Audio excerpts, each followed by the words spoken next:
याद करवा दिया। ओके जी, तो आइडियल गैस जो है वो क्या चीज है? आइडियल गैस है कि आपके पास जिसका प्रेशर जो है और वॉल्यूम जो है जब उसको मल्टीप्लाई किया जाए तो उसकी वैल्यू एन आर टी के प्रोडक्ट के बराबर आए, क्योंकि ये हमारे पास जनरल गैस इक्वेशन या आइडियल गैस इक्वेशन थी।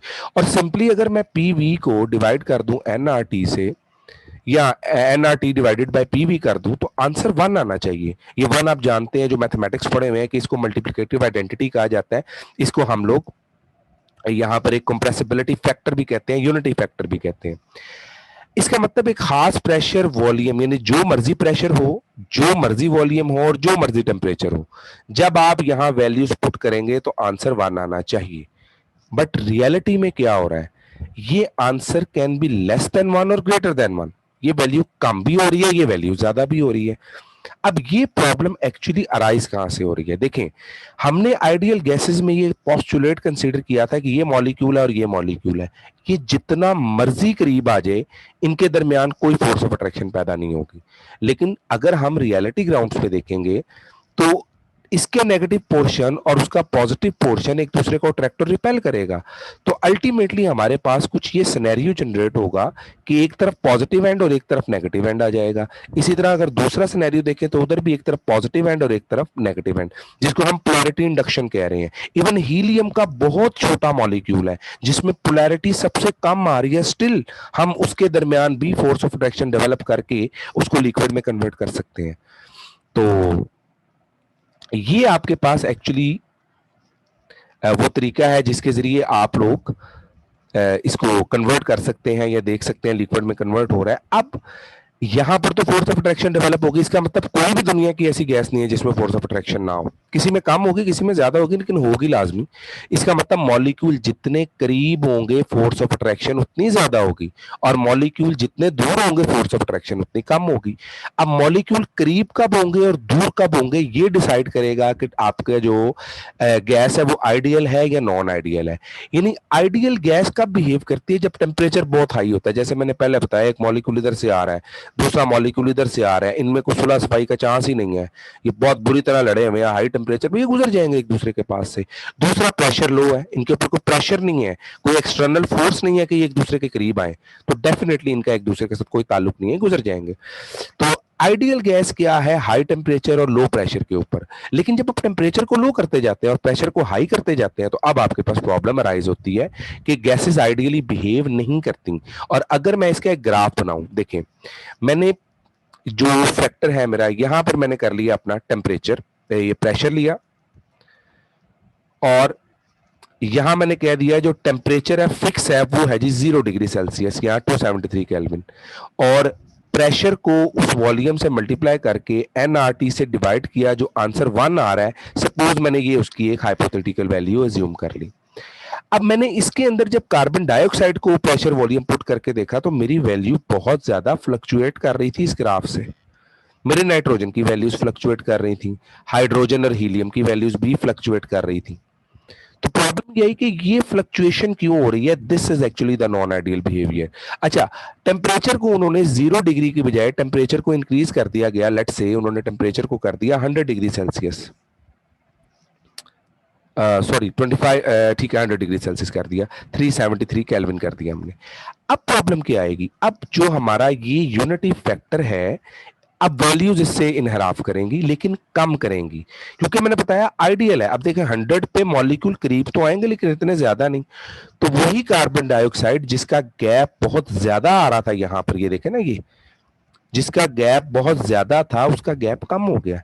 इसका मतलब मैं टेम्परेचर 200, 300, 400, 500, 600, 700 तो टेम्परेचर बढ़ाता जाऊंगा तो ये गैप कम होता जाएगा, गैस आइडियल के करीब आती जाएगी।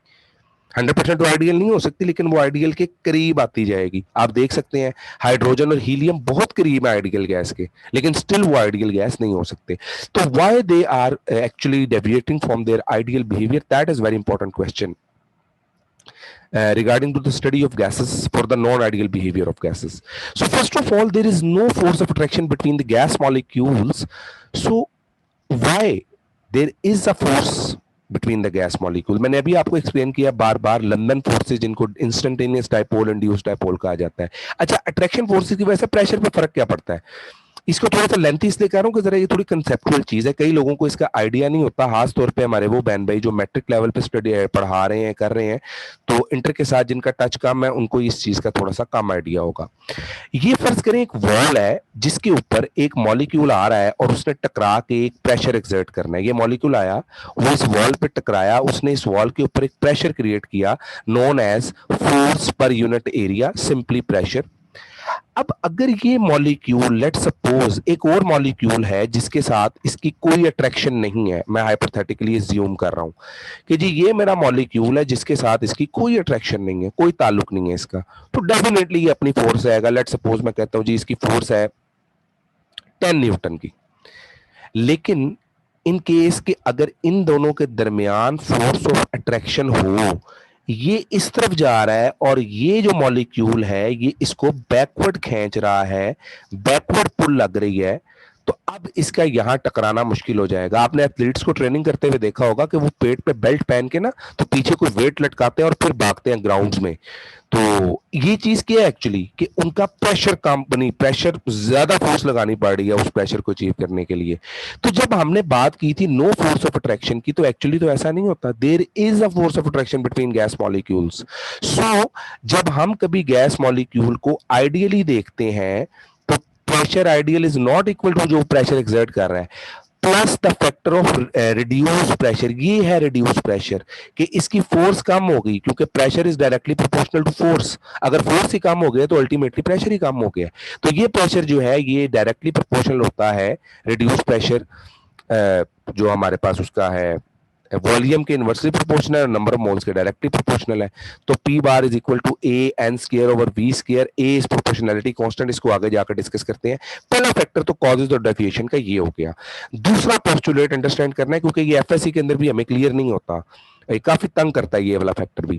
कहते हैं जी actual volume of gas is negligible as compare to total available volume. अब एक्चुअल वॉल्यूम क्या है ये जरा मैं एक्सप्लेन कर लूं। देखें, ये एक मेरे पास कंटेनर है और इस कंटेनर में मैं कहता हूं मेरे पास ये मॉलिक्यूल्स हैं गैस के, आप देख रहे हैं इनकी 1 2 3 4 5 6, ये एक दूसरे से बहुत दूर है। आपसे मैं पूछूं कि गैस कितने वॉल्यूम में मूव कर सकती है, तो आप कहेंगे भाईजान वो तो सारे गैस जिधर मर्जी मूव करे, वो इधर चली जाए इधर चली जाए, ये मॉलिक्यूल इधर चला जाएगा, ये मॉलिक्यूल इधर चला जाएगा, ये मॉलिक्यूल इसके पास से गुजर जाएगा, ये मॉलिक्यूल इसके पास से यूं गुजरता जाएगा, सारा वॉल्यूम इनका ये हैप्पैज़र्ड मूव करेंगे इधर उधर जहां इनका दिल करेगा। अब ये बात यहां तक तो समझ आती है। अच्छा, मैं अगर किसी को कहूं कि यार ये जो वॉल्यूम है, अब जो मैं वॉल्यूम हाईलाइट करने लगा हूं, जब ये पार्टिकल यहां से गुजर रहा होगा और ये पार्टिकल फर्ज करो यहां रुका हुआ है, तो जितना वॉल्यूम इस पार्टिकल ने कैप्चर किया हुआ है, क्या ये पार्टिकल इस वॉल्यूम, इतना वॉल्यूम से तो नहीं गुजर सकता? तो आप कहेंगे सर जितना ज्यादा वॉल्यूम है इतने से वॉल्यूम को अगर मैं निगलेक्ट कर दूं तो क्या फर्क पड़ेगा? तो मैं भी इग्नोर कर दूंगा, आप भी इग्नोर कर देंगे। तो हम कहते हैं actual volume of gas molecules, यानी गैस मॉलिक्यूल ने जितना जितना वॉल्यूम कवर किया हुआ है वो इतना छोटा है, इतना थोड़ा है कि हम उसको टोटल अवेलेबल वॉल्यूम की निस्बत क्या कर देंगे, हम रिलैक्स, हम कहेंगे कोई बात नहीं यार, इससे कोई फर्क नहीं पड़ता। जैसे एक बंदे के पास 10 करोड़ रुपए और वो कहे मेरे 10 रुपए गिर गए हैं, तो वो बॉदर ही नहीं करेगा। 10 करोड़ में 10 रुपए की कोई अहमियत नहीं है। तो हम कहेंगे कि इतना छोटा पार्टिकल है कि उसकी मूवमेंट, यानी उसका जो अपना उसने वॉल्यूम, क्योंकि गैस का भी तो अपना एक वॉल्यूम है ना, तो गैस का वॉल्यूम इग्नोर करना है एक्चुअली, ये पोस्टुलेट था। Actual volume of gas is negligible as compare to the volume of the vessel, ये यहां पर तो अप्लाई हो सकता है। लेकिन फर्ज करें मैं कहता हूं जी इन सारे मॉलिक्यूल्स को मैंने इकट्ठा करके इस किनारे पे बंद कर दिया और गैस का वॉल्यूम बहुत ज्यादा है, तो मैं कहूंगा जी इतना वॉल्यूम बीच में से अवेलेबल नहीं है, यानी फर्ज कर लेंगे 10 रुपीज है आउट ऑफ 10 करोड़, तो मैं कहूंगा जी 10 करोड़ में से 10 रुपए मैं इग्नोर कर दूं तो कोई फर्क नहीं पड़ेगा अगर सबको कैप्चर करके एक जगह कर दिया जाए। लेकिन जब मैं बात कर रहा हूं हाई प्रेशर की, अब प्रॉब्लम क्रिएट होगा। जब हाई प्रेशर और लो टेम्परेचर की बात आ रही होगी तो इसके ऊपर देखें, वॉल्यूम ये है, लेकिन अवेलेबल वॉल्यूम ये नहीं है। ये आप लोगों ने जरा ख्याल रखना है कि अब जब आपने प्रेशर बढ़ा दिया और टेम्परेचर कम कर दिया तो पहले पूरा ऑक्यूपाई हो सकता था, अब आपके पास वॉल्यूम ही कम रह गया। देखे ना, आपने प्रेशर एक्सर्ट किया। ओह माय गॉड, ये सीधा क्यों नहीं आ? आपने प्रेशर एक्सर्ट किया इसके ऊपर, और प्रेशर एक्सर्ट करने की वजह से इसका वॉल्यूम जो पहले पूरा था अब वो कम हो गया। अब अगर मैं कहूं कि मैं एक गैस के in original volume of gas molecules को इग्नोर कर दूं, तो भाई ऐसा पॉसिबल नहीं है। एक बंदे के पास 10 करोड़ है, 10 रुपए इग्नोर कर देगा, उसके पास है ही 100 रुपया, और वो कहे जी मैं 10 रुपए इग्नोर कर दूं, तो ऐसा पॉसिबल नहीं है। तो आपके पास जब बहुत दूर है गैस के मॉलिक्यूल तब तो ये पॉसिबल है, लेकिन जब वो करीब है तब ऐसा पॉसिबल नहीं है। तो अगर वो आपसे पूछे कि जी कितनी गैस मूव करेगी, तो हम कहेंगे वो इजीली मूव नहीं कर सकती। उसकी मूवमेंट कितनी होगी, volume occupy the gas molecules is not available for the free movement of molecules. हम फ्री मूवमेंट ऑफ मॉलिक्यूल्स के लिए वॉल्यूम अवेलेबल नहीं है, तो हम कहेंगे कितना फ्री है। वॉल्यूम फ्री जो है हमारे पास, वो एक्चुअली वॉल्यूम ऑफ वेसल है, ठीक है, जो हमारे पास फ्री है, उसमें से माइनस करना पड़ेगा वॉल्यूम ऑफ मॉलिक्यूल्स को। तो अगर मेरे पास 1 मोल मॉलिक्यूल्स है, नंबर ऑफ मोल्स 1 है, तो मैं कहूंगा ये वी फ्री है, जिसको आपने वी कह दिया। वी वेसल को मैंने वी वी लिख दिया, और ये बी क्या है एक्चुअली, ये वाला, ये पॉइंट, ये है बी। यहां पर तो इस वॉल्यूम के निस्बत बी को इग्नोर किया जा सकता है, यहां पर बी को इग्नोर नहीं किया जा सकता। तो हमारे पास वी वी माइनस बी आ गया, और ये ठीक हो गया। V free is equal to V, ये मैंने कह दिया, ये हमारे पास इसका वॉल्यूम है। अच्छा, एक और बात याद रखें, जब एक मॉलिक्यूल, ये देखें ये मॉलिक्यूल है, ये बड़ा ही इंपॉर्टेंट पॉइंट है, क्योंकि मैंने ये चीज एक्सप्लेन करनी है। B is equal to 4 VM, ये भी हमसे बच्चे क्वेश्चन करते हैं, तो काफी प्रॉब्लम होती है इंटर लेवल पे, क्योंकि इंटर लेवल पे उसने इसको जस्ट मेंशन किया हुआ है, उसने डिटेल नहीं लिखी हुई इसकी। ये देखिएगा, ये मेरे पास एक गैस का वॉल्यूम है, एक पार्टिकल है गैस का। जब इससे दूसरा गैस का पार्टिकल आके टकराएगा, ये वाला, अब फर्ज करें ये दोनों एक दूसरे से टकरा गए हैं, जब मॉलिक्यूल्स करीब होंगे तो एक दूसरे से ज्यादा टकराएंगे। अब जब ये एक दूसरे के साथ टकराए हैं, तो जितनी देर तक ये एक दूसरे से टकराते रहे हैं या टकराए रहे हैं, उतनी देर तक ये तीसरा गैस मॉलिक्यूल यहां से नहीं गुजर सकता। जब गैस मॉलिक्यूल एक दूसरे से दूर दूर है, आई रिपीट, ये इधर है और ये इधर है, तो ये वाला मॉलिक्यूल इसके बीच में से क्रॉस कर सकता है। ये मॉलिक्यूल यहां से क्रॉस कर सकता है इजीली, क्योंकि वो टकरा के गुजर जाएगा। लेकिन जब मॉलिक्यूल्स करीब आ जाते हैं तो उनका कोलिजन बढ़ जाता है। उनके दरमियान जब कोलिजन बढ़ जाता है तो ये कितना हो जाता है, ये बी की वैल्यू ऑलमोस्ट 4 VM है, यानी 4 गुना तक मॉलिक्यूल का वॉल्यूम ज्यादा ऑब्जर्व कर रहे होते हैं हम लोग।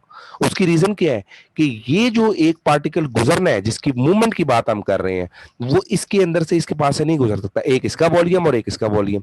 तो ये 4 गुना तक इसकी वैल्यू को कैलकुलेट किया गया, ये मैथमेटिकल कैलकुलेशन इस पे अप्लाई की गई हैं। तो हम कहते हैं एक सिंगल मॉलिक्यूल ने स्पेस घेरी हुई है, ठीक है, एक मॉलिक्यूल यहां पे है, ठीक है, और तीसरा मॉलिक्यूल कोई यहां से गुजर रहा है, मैं दोबारा ये बना रहा हूं, तो तीसरा मॉलिक्यूल कोई यहां से गुजर रहा है, तो वो मॉलिक्यूल इन दोनों के दरमियान में से पास कर सकता है। इस मॉलिक्यूल के लिए ये दोनों इशू नहीं कर रहे। लेकिन जब ये टकरा गए हैं एक दूसरे से, बार बार टकरा रहे हैं, तो तीसरे की मूवमेंट को रिटार्ड कर रहे हैं। तो हमारे पास जो वॉल्यूम ऑफ मॉलिक्यूल्स है, वो एक्चुअल वॉल्यूम ऑफ मॉलिक्यूल से 4 गुना ज्यादा ऑब्जर्व किया जाता है। ये बात आप लोगों ने याद रखनी है। वीएम उसका एक्चुअल वॉल्यूम है एक मॉलिक्यूल का, लेकिन जब वो दूसरे मॉलिक्यूल से टकराता है तो उसका एक्चुअल वॉल्यूम कितने गुना बढ़ जाता है, 4 गुना बढ़ जाता है। ये कब होता है, जब मॉलिक्यूल एक दूसरे के बहुत ज्यादा करीब आ जाते हैं। बी आपका एक्चुअल वॉल्यूम नहीं है, इसीलिए इसको एक्सक्लूडेड वॉल्यूम कहा जाता है। और ये कब ऑब्जर्व होगा, बी सिर्फ तब ऑब्जर्व होगा जब आपके पास low temperature and high pressure होगा। जैसे टेम्परेचर बढ़ता जाएगा, प्रेशर कम होता जाएगा, बी की वैल्यू इतनी कम हो जाएगी कि हम इसको अप्रोक्सीमेटली इग्नोर कर देंगे। जी, यहां तक इस पॉइंट में कोई प्रॉब्लम, कोई पार्टिसिपेंट अगर प्रॉब्लम है तो जी,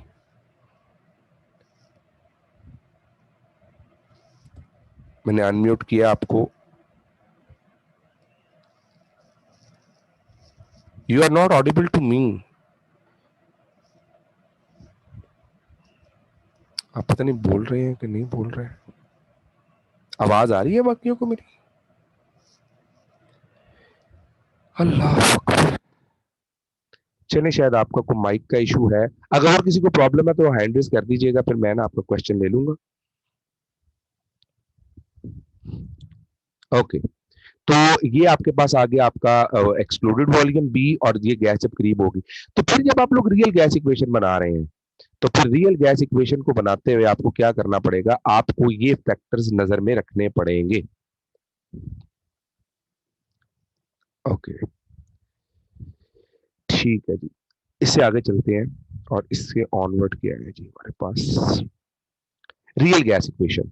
अच्छा जी, यहां से ऑब्जेक्टिव पूछा गया था, 2-3 साल के जो एग्जाम पेपर पढ़े हैं उनमें भी आया था।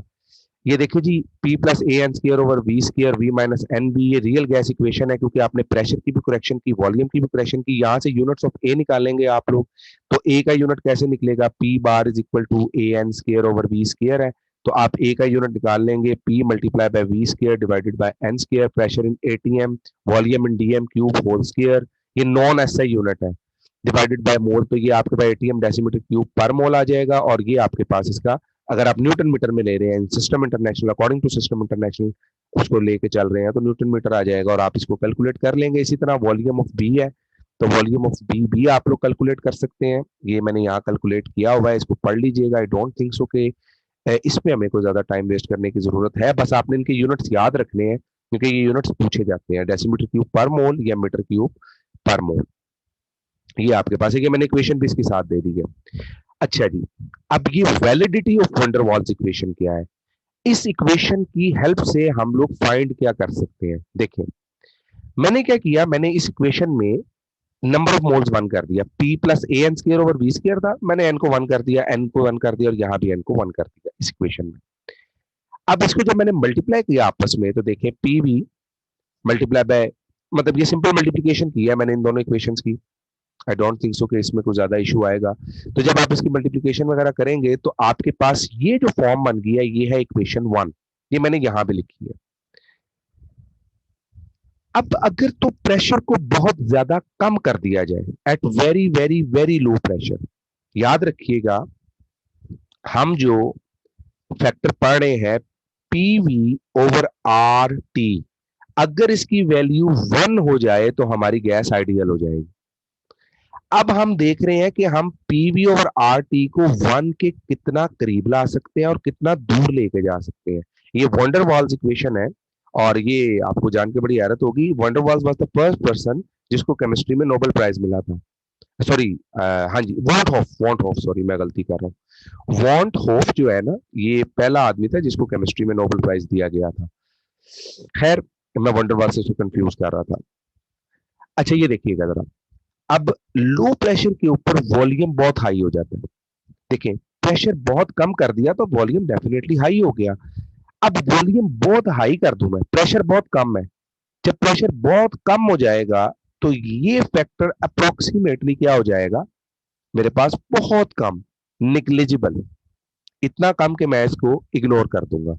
और जब इग्नोर कर दूंगा, तो मेरे पास ये वैल्यू तकरीबन जीरो के बराबर हो जाएगी। फिर वॉल्यूम की स्क्वायर से डिवाइड कर रहा हूं, देखिए वॉल्यूम बहुत ज्यादा हो रहा है, और अगर उसका स्क्वायर हो जाए तो डेफिनेटली ये वैल्यू और बढ़ जाएगी। डिनोमिनेटर में वैल्यू बहुत बढ़ जाए तो आंसर बहुत ज्यादा छोटा हो जाता है अकॉर्डिंग टू मैथ रूल्स, तो मैं इसको भी तकरीबन जीरो कर दूंगा, इसको निग्लेक्ट किया जा सकता है। तो P V is equal to R T minus A over B. अब मुझे बनाना क्या है? P V over R T, तो मैंने इधर भी आर टी से डिवाइड कर दिया, इधर भी आर टी से डिवाइड कर दिया, और इधर भी आर टी से डिवाइड कर दिया। तो ये आर टी कट गया, ये हमारे पास इक्वेशन आ गई इस फॉर्म की। अब जो इक्वेशन बनी है, उस इक्वेशन के अकॉर्डिंग अगर आप लोग देखेंगे, तो आपके पास ये इक्वेशन है P V over R T, इस फैक्टर को मैंने जेड कहा होगा, यानी उन्होंने बुक में जेड लिखा हुआ है इसको, 1 minus A over R T B. इसका मतलब जब आप बहुत ज्यादा लो प्रेशर पे वैल्यू देखेंगे, तो ये वैल्यू हमेशा 1 से कम होगी। ये देखें, यानी ये ग्राफ है जिसमें ये वैल्यू 1 है, तो आपने देखा होगा ग्राफ की पहले वैल्यू डाउन जा रही है और फिर बाद में अप जा रही है। तो अगर फर्ज करें मैंने यहां पर प्रेशर लिया हुआ है, बड़ा इंटरेस्टिंग पॉइंट है, अगर मैंने एक्स एक्सिस पे प्रेशर लिया हुआ है, तो मैंने प्रेशर को बहुत ज्यादा कम कर दिया है, तो मेरी वैल्यू 1 से क्या होती जाएगी, कम होती जाएगी। यानी ये वैल्यू जो है ये इस 1 वाली वैल्यू से हमेशा ग्राफ डाउन की तरफ आएगा।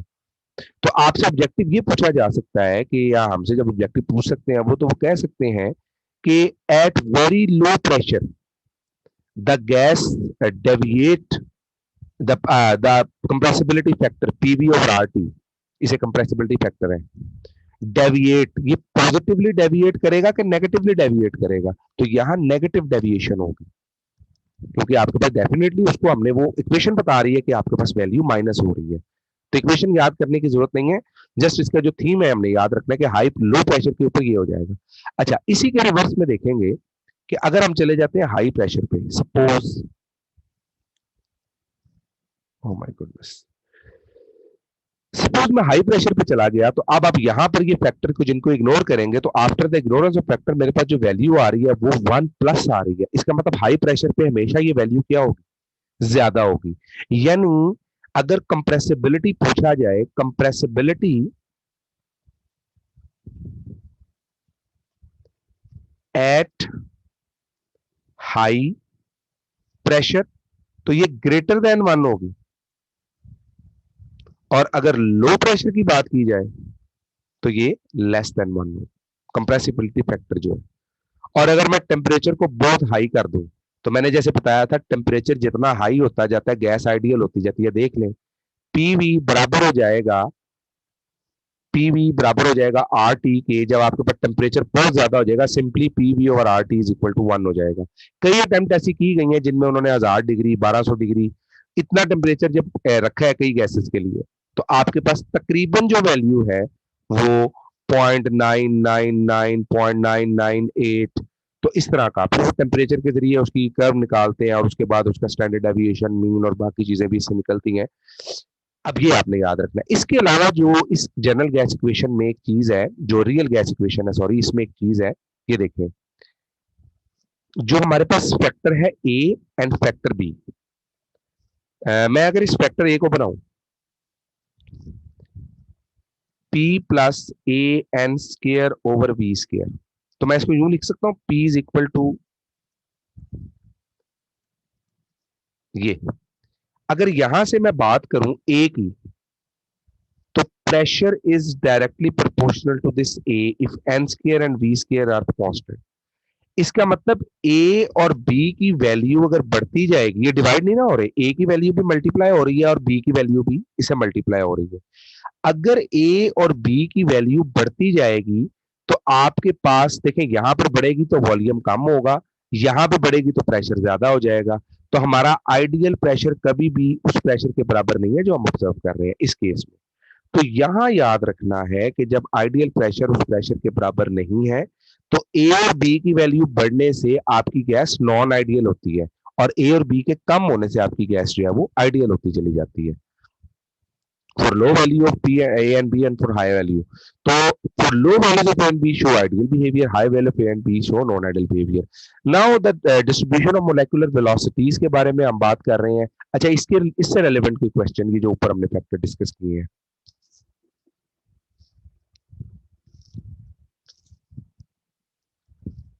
अपनी तरह से तो मैंने इसको बड़ा कंपाइल करके और कॉम्प्रिहेंसिवली एक्सप्लेन करने की कोशिश की है।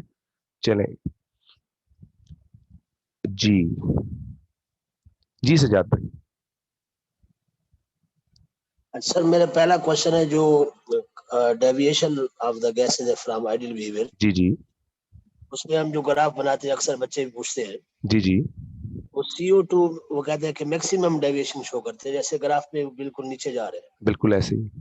अगर हम ए और बी के लिहाज से देखें, ए और बी वैल्यू देखें, तो जी वो जी, कहते हैं पोलर गैसेस का जो हाँ ए जी, हाँ और जी। बी की वैल्यू लार्ज है, एक्चुअली तो पोलर उसकी जो गैसेस में सिर्फ एक पोलैरिटी तो बेस नहीं करती, पोलैरिटी के अलावा एक चीज जो बेस करती है वो कार्बन डाइऑक्साइड का साइज है।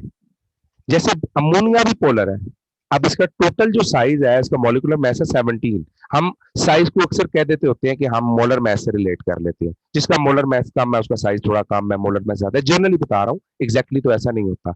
अब कार्बन डाइऑक्साइड का 44 है। अब इसकी गैस का जो एक्सपैंड है, यानी ये बहुत ज्यादा बड़ी गैस है। अगर मैं इसके इलेक्ट्रॉन क्लाउड की बात करूं, तो जितना बड़ा इलेक्ट्रॉन क्लाउड है उसकी डेविएशन भी उतनी ज्यादा आएगी, उसकी जो हम कह रहे हैं उसमें पोलराइजेशन भी उतनी ज्यादा होगी, और सही है। अल्टीमेटली जिसकी पोलराइजेशन ज्यादा होगी उसकी फोर्स ऑफ अट्रैक्शन ज्यादा होगी।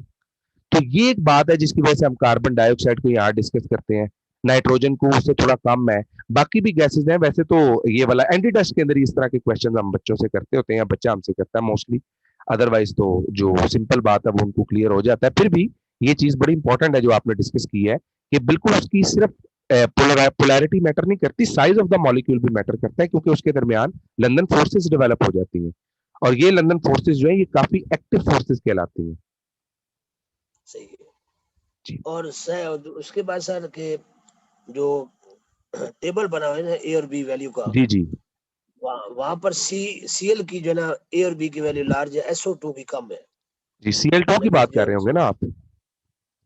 जी सीएल कुल रेट 35 एंड 35 70 हो गया ऑलमोस्ट। सही है। इस और वजह SO2 से का देखें, SO2 आ गया ना हमारे पास, सल्फर का 32 और ऑक्सीजन। अच्छा सर, ये हमारे पास लीनियर नॉन पोलर गैस है, और ये पोलैरिटी बेस्ड गैस है O2। सही है।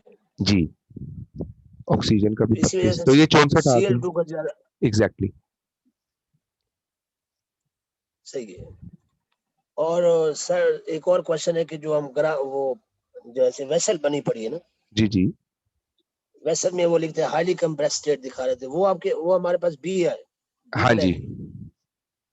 हाईली वो कंप्रेस्ड। वॉल्यूम होगा जो मॉलिक्यूल के लिए अवेलेबल नहीं होगा, अदर मॉलिक्यूल के लिए। जी, क्योंकि movement of molecule actually retard हो रही है ना, हम फ्री मॉलिक्यूलर मोशन की बात क्यों कर रहे हैं, कि भाई एक मॉलिक्यूल कितने वॉल्यूम में फ्रीली मूव कर सकता है।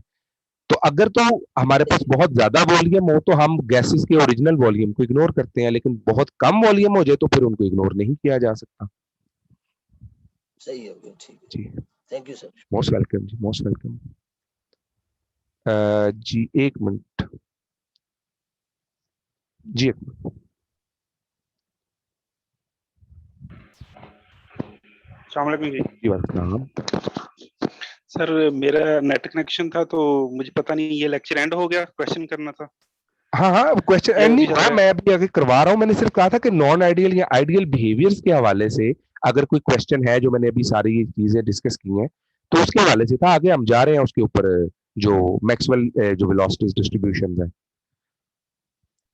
चले वो कर ले, फिर मैं कर लेता हूँ बाद में। चलिए ठीक है, ओके जी। तो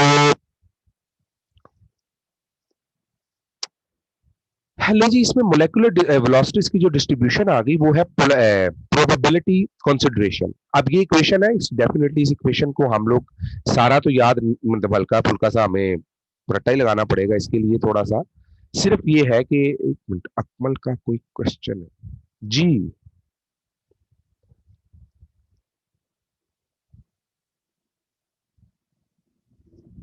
okay okay, let me complete this one. तो यहाँ आप देख सकते हैं प्रोबेबिलिटी कंसिडरेशन कर रहे हैं, और हम प्रोबेबिलिटी कंसिडरेशन कर रहे हैं इसको लेके। अगर मैं कहूं कि मेरे पास मॉलिक्यूल को कहां पर फाइंड किया जा सकता है, अगर उसकी वेलोसिटी चेंज हो गई है सी से, उसमें कुछ एडिशन हो गया है चेंज इन सी का। अब जो मैथमेटिक्स पढ़ते हैं वो जानते हैं कि हम उसके अंदर एक डिफरेंशियल ऐड कर रहे हैं। तो हमारे पास सी प्लस डी सी, यानी उसकी जब आपने वेलोसिटी स्पीड चेंज कर दी, सी थी पहले और आपने उसकी स्पीड थोड़ी सी बढ़ा दी, किस वजह से बढ़ती है? टेम्परेचर की वजह से। Temperature is directly proportional to kinetic energy, and kinetic energy is directly proportional to temperature. तो अब हमारे पास जो उसकी वेलोसिटीज पे इफेक्ट है वो क्या आएगा? तो देखें, पहले इतने मॉलिक्यूल, यानी ये जो एरिया अंडर द ग्राफ आ रहा है, ये हमने कल भी डिस्कस किया था, इतने एरिया को हम सिर्फ कंसिडर करेंगे। जब टेम्परेचर बढ़ गया तो मेरे पास देखें area of the graph, area under the graph बढ़ता जाएगा। मैं इसको हाईलाइट करता हूं, ये देखिए। और जब टेम्परेचर 100 पे चला गया तो एरिया और बढ़ गया। इट मींस कि ग्राफ जो पहले स्टीपर था वो आहिस्ता आहिस्ता फ्लैट होता चला जा रहा है। इसका मतलब ये है, पहले कम मॉलिक्यूल्स उसके अंदर थे, फिर उससे ज्यादा हुए, और फिर उससे ज्यादा होते चले गए। यानी पहले कम, फिर उससे ज्यादा, फिर उससे ज्यादा। तो जिस तरह आपके पास टेम्परेचर बढ़ता जाएगा, most probable velocity of the molecule जो है वो बढ़ती चली जाएगी। पहले 1000 मॉलिक्यूल्स की मोस्ट प्रोबेबल वेलोसिटी वो थी, फिर 2000 की वो होगी, और फिर 3000 की मोस्ट प्रोबेबल वेलोसिटी वो हो जाएगी। तो ये आपके पास इफेक्ट ऑफ टेम्परेचर है, यानी इफेक्ट ऑफ टेम्परेचर से बढ़ने से एरिया अंडर द ग्राफ जो है वो इंक्रीज करता चला जाता है। ये इसका एक पॉइंट है जो हम इसमें याद रखेंगे। अच्छा जी, ये हमारा इसके बाद कंप्लीट था। ये उस दिन मैंने एमसीक्यूज डिस्कस किए थे सारे, आप इस एमसीक्यूज को एक बार पढ़ लीजिएगा। और एफएससी के भी मैंने इसमें इंक्लूड किए हुए थे, साथ ही हैं इसके, इनके सॉल्यूशंस भी हैं, क्योंकि मोस्टली वो एमसीक्यूज इसी तरह के पूछ लेता होता है। अब देखें ना, यहाँ पर एक एमसीक्यूज है, जैसे रेट ऑफ डिफ्यूजन की बात है, तो हमने मोलर मैस के अकॉर्डिंग देख लेना, जिसका मोलर मैस कम है उसकी डिफ्यूजन कम है। फिर मोलर मैस और साथ उसके पोलैरिटी भी देखते हैं, अगर मोलर मैस सेम सा आ रहा हो तो फिर पोलैरिटी को भी देखेंगे। तो ये देख लें, the order of rate of diffusion of ammonia, sulphur dioxide, chlorine and carbon dioxide. तो इसमें से आप सबसे पहले देखें पोलर गैस कौन सी है। Ammonia is a polar gas, फिर कार्बन डाइऑक्साइड आ गया, फिर सल्फर डाइऑक्साइड आ गया, फिर क्लोरीन आ गया। तो इस तरह हमारे पास ये फैक्टर्स है। आप इन एमसीक्यूज को सॉल्व कीजिएगा। मैं कोशिश करूंगा इंशाल्लाह ताला ना कि हम लोग कोई extra session without out of the range of these lectures, अगर कोई टाइम रेंज हो चुका है, ये नहीं कि उसमें कोई सबकी कंपल्शन होगी। मैंने एक बुक निकाली थी, बड़ी मजे की बुक है वो, तो उसके अंदर से ना काफी इसके जो 50-60 एमसीक्यूज थे ना, वो मैं सोच रहा था कि इकट्ठे बैठ के हल करेंगे, तो उससे काफी इंशाल्लाह ताला फायदा होगा। बाकी आप इसको कीजिएगा। मैंने इसके बाद आप लोगों से ना एक और लेक्चर शेयर करना है आज का, क्योंकि हमारा वो लेक्चर था और उसकी बिल्कुल जर्नल चीजें हैं थोड़ी सी, जो आप लोग इंशाल्लाह ताला करेंगे तो क्लियर हो जाएगा।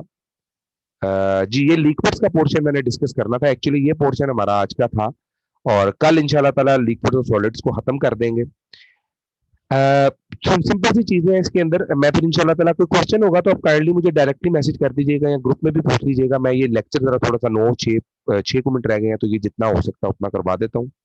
12:30 हो चुके हैं। वेरी सॉरी कि आप लोगों को मैंने तकलीफ दी। अकमल, मैं आपसे ना थोड़ी देर तक इंशाल्लाह ताला डिस्कस करता हूँ। वेरी सॉरी, आपको मैं फिलहाल इग्नोर कर रहा हूँ, क्योंकि ना मैं ये लेक्चर थोड़ा सा वाइंड अप कर लूँ। ओके, लिक्विड्स के बारे में जी बात आती है, सबसे पहले आती है additive properties of liquid. Additive properties हम लोग याद रखेंगे, ये कभी भी चेंज नहीं होती, इंडिविजुअल एटम्स के ऊपर डिपेंड करती हैं, और ये प्रॉपर्टीज कभी चेंज नहीं होने वाली होती हैं। जैसे आपके पास मास ऑफ एटम कभी चेंज नहीं होता, वेट ऑफ एटम कभी चेंज नहीं होता, उसकी मोलेकुलर हीट चेंज नहीं होती, रेडियो एक्टिविटीज प्रॉपर्टीज चेंज नहीं होती। तो ये आपके पास वो प्रॉपर्टीज हैं जो कि सारी की सारी किसमें आ जाती है, एडिटिव प्रॉपर्टीज में। देन आती है कॉन्स्टिट्यूटिव प्रॉपर्टीज। अब ये अरेंजमेंट पे डिपेंड करती है, एडिटिव डिपेंड करती है फंडामेंटल्स के ऊपर, वो कभी चेंज नहीं होती। कॉन्स्टिट्यूटिव प्रॉपर्टीज जो है वो अरेंजमेंट ऑफ एटम्स पे डिपेंड करती है, एटम की अरेंजमेंट डिफरेंट होगी तो वो चेंज होती जाएंगी। और ये उनके नंबर पे डिपेंड नहीं करती हैं, डिपेंड करती हैं उनके मॉलिक्यूल्स के ऊपर, जैसे वेपर प्रेशर है, विस्कोसिटी है, surface tension, dipole movement, refractive index, optical activities. आप देख सकते हैं कि आपने एक पेंसिल को ग्लास में डाल दिया जिसके अंदर पानी मौजूद है, तो आप देखेंगे कि इसकी अरेंजमेंट के अकॉर्डिंग ये प्रॉपर्टी चेंज होगी रिफ्रैक्टिव इंडेक्स की। जैसे मैंने, ये वाटर है, तो अगर मैं उसको इस एंगल से देख रहा हूँ जिस एंगल से मैं बना रहा हूँ, तो मुझे पेंसिल जो है वो यहां से यूं आती नजर आएगी, और यहां से मुझे यूं कटी हुई नजर आएगी इसके अंदर। तो वो जो कटी हुई नजर आ रही है एक्चुअली क्यों आ रही है, क्योंकि मेरा देखने का जो एंगल है, ये आंख है, यहां से मैं इसको देख रहा हूं, लेकिन अगर मैं इसको बिल्कुल ऊपर से आके देखूंगा फ्रॉम दिस साइड, तो मुझे ये सीधी नजर आएगी, मुझे ये कटी हुई नजर नहीं आएगी। तो ये एक्चुअली आपके पास उसका रिफ्लेक्टिव इंडेक्स ऑप्टिकल प्रॉपर्टीज है, जो अरेंजमेंट पे डिपेंड करती है, उसकी डायरेक्शन पे डिपेंड करती है, जिसको आप एनाइसोट्रॉपिक बिहेवियर भी कहते हैं, जो डायरेक्शनल प्रॉपर्टीज ऑफ कंपाउंड होती है। तो ये उसके अंदर चली जाती है हमारे पास constitutive properties. Then additive and constitutive properties mixture है, क्योंकि एडिटिव प्रॉपर्टीज को मॉडिफाई किया जा सकता है अरेंजमेंट्स के जरिए। इसमें हमारी values parachor, rheochor, polarisation of the molecule आ जाती है, कि अगर आपके पास एक मॉलिक्यूल पोलर नहीं है, जैसे मैं इसकी बात करता हूं, लेट्स सपोज एक ट्रांस अल्केन है आपके पास, तो ये पोलर नहीं है, लेकिन अगर मैं अरेंजमेंट चेंज कर दूं, मैं इसको सिस पोजीशन में ले जाऊं, ठीक है, आप लोग अंडरस्टैंड कर रहे हैं, तो ये अब एक डायपोल मूवमेंट आ जाएगा, इसमें पोलर होगा, ये पोलराइज नहीं होगा। तो आपके पास जब किसी चीज में additive and constitutive property add की जाती है अपनी तरफ से, तो ये डिपेंड करता है कि आप लोग किस तरह से उसको चेंज कर रहे हैं, वगैरह वगैरह। और इसके बाद आती है कोलिगेटिव प्रॉपर्टीज, ये नंबर ऑफ पार्टिकल्स पे डिपेंड करती हैं, ये नेचर और स्ट्रक्चर से इंडिपेंडेंट होती हैं, ये ऑब्जेक्टिव है इसका। अब कोलिगेटिव प्रॉपर्टीज आपके नाम है चैप्टर सॉल्यूशन में हम डिटेल में डिस्कस करेंगे, जिसमें lowering of vapour pressure, elevation of boiling point, pressure of freezing point, इसको अबिलियोस्कोपी एंड क्रायोस्कोपी कहा जाता है, देन ऑस्मोसिस भी आ जाता है इसके अंदर वगैरह वगैरह। इसमें एक बड़ा इंपॉर्टेंट पॉइंट जो आता है वो है सरफेस टेंशन का। सरफेस टेंशन आप लोग डेफिनेशन से जानते हैं कि net force on the surface कभी जीरो नहीं होती, क्योंकि एक सेंटर में जो मॉलिक्यूल है उसको हर तरफ से डायरेक्ट फोर्स मिल रही है, लेकिन जो ये मॉलिक्यूल है इसको नेट फोर्स कभी भी जीरो नहीं मिलती है। तो क्योंकि इसकी नेट फोर्स जीरो नहीं होती, इसलिए हम कहते हैं कि ये इनवर्ड डायरेक्शन की तरफ पुल हो रहा होता है, ऊपर की तरफ जो बैलेंसिंग फोर्स है वो बराबर नहीं होती। याद रखिएगा सरफेस टेंशन में इनवर्ड फोर्स होती है, ऑपोजिट ये जो फोर्स है ये बैलेंस नहीं होती। ये तो दोनों बैलेंस है साइडों वाली, लेकिन इनवर्ड और आउटवर्ड जो फोर्स है वो बैलेंस नहीं है, तो इसलिए हम कहते हैं कि ये इनवर्ड डायरेक्शन है। एंड सरफेस बिहेव टेंशन, उसके अंदर एक तनाव आ जाता है, और फिर हम कहते हैं कि ये फोर्स कर रही है along surface at 90 degree 1 metre length. ये सिंपल इसकी डेफिनेशन है जो आप लोगों ने पहले पढ़ी भी होंगी, तो याद करने के लिए कर लीजिएगा। और इसके अंदर टेक्निकल पॉइंट कोई भी नहीं है, न्यूटन मीटर है या डायंस पर मीटर पर सेंटीमीटर है। और न्यूटन, अगर मैं न्यूटन मीटर लूं तो फिर ये मुझे करना पड़ेगा जूल में, तो न्यूटन को मल्टीप्लाई भी करूंगा मीटर से, डिवाइड भी करूंगा मीटर से, न्यूटन मीटर जूल हो गया। और ये भी पर मीटर है और नीचे भी मीटर है, मीटर स्क्वायर हो जाएगा, ऊपर आके ये मीटर -2 में कन्वर्ट हो जाएगा। इफेक्ट ऑफ टेम्परेचर इस पे क्या है, देखें जी, effect of temperature on surface tension, सीधी सी बात है, सरफेस टेंशन डिक्रीज करेगी by the decrease as temperature increase. Temperature बढ़ेगा तो मोलिकुलर वाइब्रेशंस बढ़ेंगी और मॉलिक्यूल एक दूसरे से दूर जाएंगे, जिसकी वजह से सरफेस टेंशन कम होती है। ठीक है, ये मोल्टन मेटल्स के अंदर भी इसको देखा जा सकता है। सरफेस टेंशन डायरेक्टली प्रोपोर्शनल होती है डेंसिटी के, जितनी ज्यादा डेंसर चीज होगी उतना ज्यादा सरफेस टेंशन होगा। पानी देख लें, शहद देख लें, मोबाइल वगैरह देख लें, तो इसमें तीनों में आप लोग जानते हैं। तो इसके अलावा जो टेम्परेचर है और क्रिटिकल टेम्परेचर है, इसके बारे में ज्यादा डिटेल डिस्कस करने की जरूरत नहीं है, सिर्फ आपने ये फैक्टर्स ही पूछता है, वो आप लोगों से या हमसे पूछेगा जब पूछेगा। कैपिलरी एक्शन क्या चीज है, कैपिलरी एक्शन आप जानते हैं, जाइलम और जाइलम के अंदर वाटर ट्रांसपोर्ट जो है वो कैपिलरी एक्शन के थ्रू हो रही होती है between cohesive and adhesive forces. तो एडहेसिव फोर्सेस अगर ग्रेटर होंगी कोहेसिव फोर्सेस से, अगर कोहेसिव और एडहेसिव का कॉन्सेप्ट किसी को क्लियर नहीं है तो याद रखिएगा, ये वाटर की लेयर है ना, तो वाटर की लेयर के अपने दरमियान बिटवीन द सेम लेयर्स ये कोहेसिव फोर्स होगी, और जो इसकी बाउंड्री है यानी बॉर्डर के साथ है, तो डिफरेंट टाइप में जो चीजें हैं वो एडहेसिव्स है। जैसे आपकी स्मथ बॉन्ड एक एडहेसिव का काम करती है, तो कोहेसिव एंड एडहेसिव फोर्सेस जो है वो, अगर एडहेसिव फोर्स कोहेसिव से ज्यादा होगी तो तभी वो वाटर के मॉलिक्यूल्स को ऊपर की तरफ खींचेगी। ये इसका ऑब्जेक्टिव पॉइंट था एक इसके अंदर याद करने वाला, डिस्कस करने वाला। ओके, इसके बाद जी आ जाती है interfacial tension. Surface tension acting along the surface of separation between two immiscible liquid. आपने ऑयल देखा होगा, हमारे पास एक वो लेयर होती है, तरी सी बन जाती है, किसी चीज के ऊपर ऑयल की लेयर आ जाती है, तो ऑयल की जो लेयर आ रही है तो इसके दरमियान, ये फर्ज कर लेंगे दो मेरे पास लिक्विड है, इमिसिबल या पार्शियली मिसिबल, तो ये जो लेयर आ रही है ना इसके ऊपर, इसको इंटरफेशियल टेंशन कहते हैं, जो इस लेयर के ऊपर बन रही है। और इसके बाद सरफेस एक्टिंग जो एजेंट्स है मेरे पास, उनमें substance lower surface tension of water, ठीक है, वो चीज जो सरफेस टेंशन को कम करते हैं, जैसे सोप कम करता है, इथाइल अल्कोहल कम करती है, जो force of attraction between the molecules को कम करेगी, वो सरफेस टेंशन को भी कम कर देगी। ठीक है, तो ये मेजरमेंट ऑफ सरफेस